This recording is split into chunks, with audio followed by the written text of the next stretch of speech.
Now, Hamas again broke the ransom deal, where Israel has agreed to exchange hostages for murderers held in Israeli prisons. Hamas did not release German Israeli civilian hostage Abel Yehud as the deal required, and Hamas did not reveal which hostages are alive as the deal required. And that's why Israel is not allowing Gazans to return to the northern part of the Strip. Hamas violated its commitment. An Israeli Prime Minister's office has confirmed that Israel won't allow Gazans to cross into the northern Gaza Strip until the release of civilian Abel Yehud.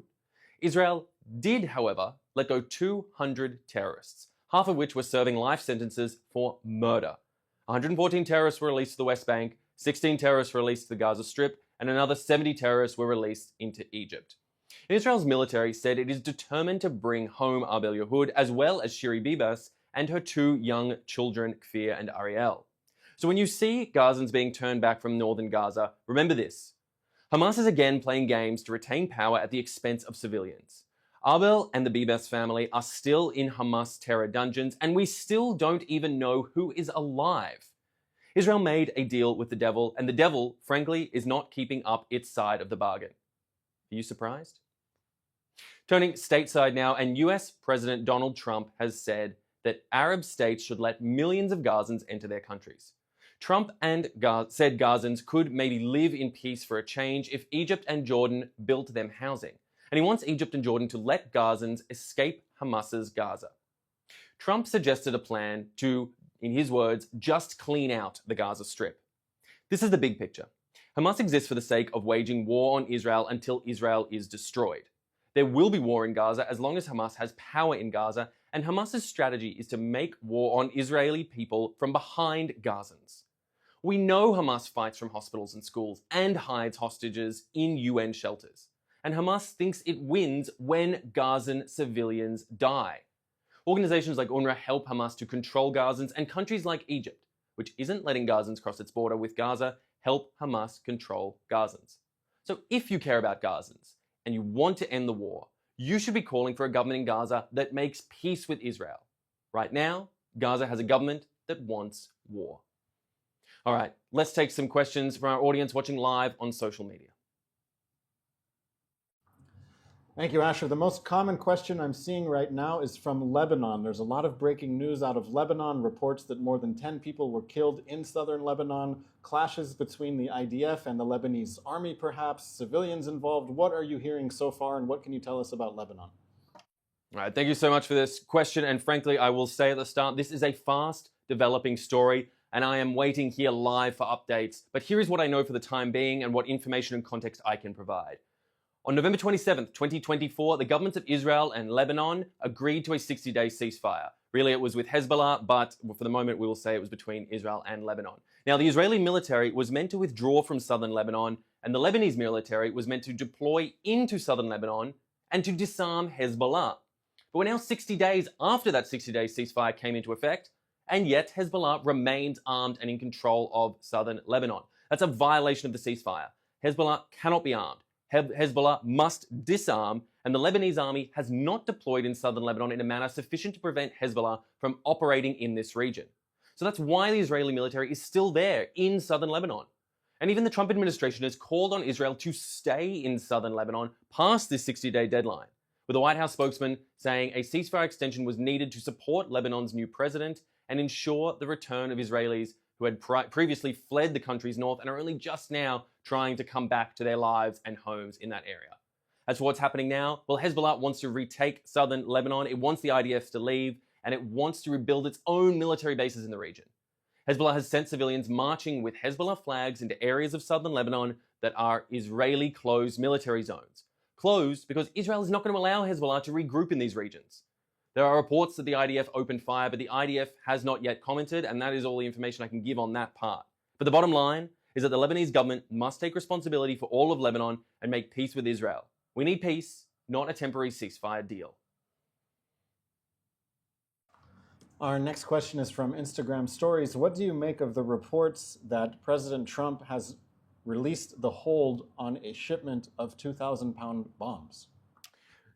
This is an important development that we're seeing right here, and important for a number of reasons. I'll break that down for you. I mean, firstly, the change that we're seeing is in line with the change of administration. The Biden administration was hesitant to release this particular category of weaponry to Israel after there were accusations that it may be used to willy-nilly target Gazan civilians, which of course was never the aim and intention and misrepresents Israel and its goals. These bombs are critical for Israel to have, firstly, because the Israeli military has requested in line with their strategic interests, but secondly, because Israel is fighting a seven-front war. This is not simply about Gaza. This is about what's happening currently, as we're seeing right now, with Hezbollah in Lebanon. This is, of course, about what we saw in the past and what may see again is still an ongoing threat from the Houthi pirates in Yemen. And critically, the puppet master of them all, Iran, ensuring that Israel has the capacity to strike Iran should it need to with all the weaponry available and to prevent and dissuade the Iranians from taking the sort of actions that they have attempted in the past with mass ballistic missile firings at Israel, as we have seen now multiple times. These bombs are critical for Israel to operate, and it is critical for the world to show the enemies of Israel, the axis of resistance, as they call themselves, and any other militant groups that may have interests in the region, that Israel and the US are aligned in their interests, will continue to be so, both militarily, strategically, diplomatically, and of course in line with liberal values for peace, security, and democracy that Israel and the US both fight for at all times. And that's a lot of what is being represented here. Our next question is about the Gaza Strip. What is the significance of the Netzarim corridor? We see that one of Hamas's key demands is to let people in southern Gaza return to areas in northern Gaza that they evacuated in the beginning of the war. Why is this so important to Hamas? To understand the Netzarim corridor, it's important for us to understand the geography of Gaza. Gaza, as is often known, the Gaza Strip is a long, thin strip that has been bisected by the Netzarim corridor from north to south, which is a key strategic operating region for Israel and the IDF at the moment. It has throughout the last almost 16 months now of war. What we've seen there is the north, which was an area where so much of the militant Hamas military action was taking place from at the start of the war and in the days and months after October 7th. Israel pushed Hamas and unfortunately the civilians that were caught up in the crossfire back through the Netzarim corridor to the south in order to take control of that area and prevent the sort of strikes that we were seeing, endless rocket fire that was coming from the Gaza Strip, from that region, that key operating region. The Netzarim corridor is part of that, and that is what Hamas is pushing to get reopened so that civilians, yes, but also Hamas militants can then flood back to the north and recapture and reclaim much of that territory for their own military interests. Israel will not allow Hamas to do that, particularly for the moment when Hamas is continuing to violate the ceasefire terms and deals. Abel Yehud, a civilian who was supposed to be returned already, was supposed to be returned last week, has not been returned yet. It was supposed to be returned last Saturday. Until we have seen her return, until we have an understanding of who is alive and who is dead of the remaining 90 hostages that Hamas holds, Israel will not abide Hamas reclaiming that part of the north, re-threatening Israelis, re-threatening the Israeli people from these regions where they wish to operate, without them keeping their end of the bargain. We are dealing with the devil here, people. It is critical for us to make sure that we give no headway, no leeway for this sort of game playing when it comes to people's lives. Both Gazans and Israelis' civilian lives are at stake, and the IDF will not allow that to occur. What was your reaction yesterday as you watched the 4 Israeli soldiers be released in Gaza?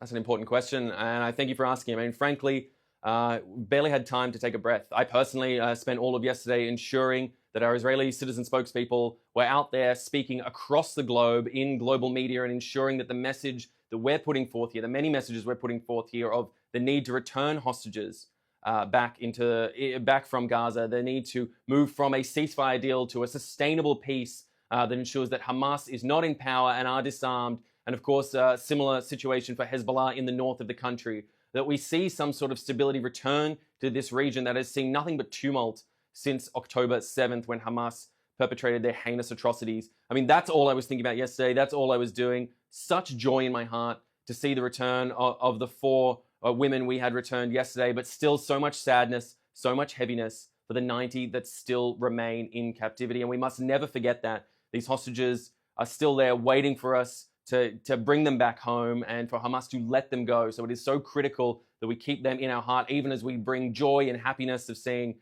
mothers and daughters reunited, families being brought back together, and a bit of joy after so much sadness. But the battle is far from over, unfortunately. We still have a very long way to go.